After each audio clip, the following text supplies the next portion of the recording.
Punden Doro tempat pertemuan Diyawijaya dengan Jenderal Tartar.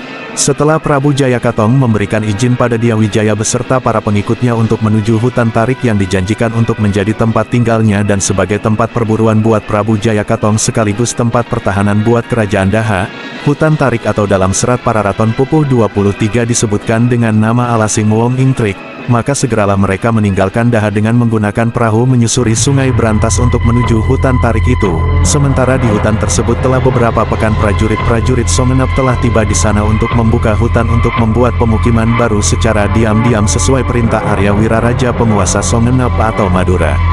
Arya Wiraraja adalah tokoh senior pada masa Tumapel yang ditempatkan di Songenep oleh Prabu Kartanegara untuk menjauhkannya dari lingkungan Istana Tumapel, karena adanya perbedaan pandangan politik dengan istana.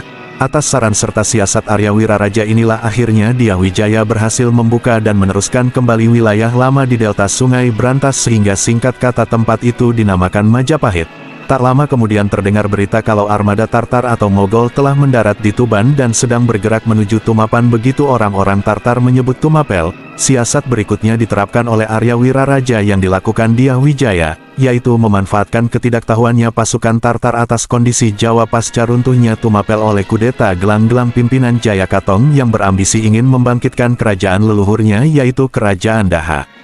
Alasan kedatangan armada Tartar ini karena dipicu tindakan Prabu Kertanegara yang telah menghina dan melukai utusan Kaisar Kubilai Khan yaitu Meng Qiyang. Tindakan berani Prabu Kertanegara ini terpicu karena dirinya menolak tunduk pada kekuasaan Kaisar Kubilai Khan penguasa Mongol. Pasukan Tartar telah memasuki Canggu untuk berkemah persiapan menaklukkan Tumapel.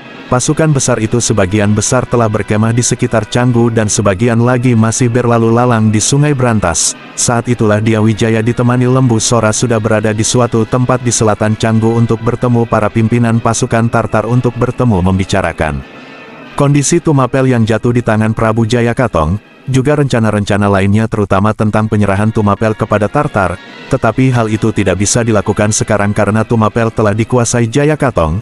Diyawijaya selaku penerus Tumapel baru bisa melakukan penyerahan tersebut setelah pihak Tartar setuju untuk membantunya menghancurkan Jayakatong di Daha. Tempat pertemuan itu sebenarnya seperti di tengah pulau karena sungai-sungai membatasinya. Di tempat itulah terjadi kesepakatan atas persekutuan mereka untuk menghancurkan Jayakatong beserta Dahanya.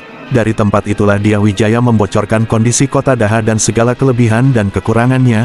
Akhirnya atas petunjuk peta dan bantuan pasukan Diyawijaya juga Arya Wiraraja akhirnya kota Daha dapat direbut pasukan gabungan itu. Kini di manakah tempat pertemuan Diyawijaya dengan Jenderal Ikemesi, Sipi dan Kaosing itu? Konon tempat pertemuan itu adalah di sebuah punden di desa Singkalan Balongbendo Sidoarjo tepatnya di Dusun Tado. Apakah benar demikian? Tentu saja semua itu masih dugaan, tetapi itulah kisah yang diceritakan oleh almarhum Bapak Mokhtar tentang Punden Doro yang cukup selaras dan masuk akal dengan cerita awalnya Majapahit.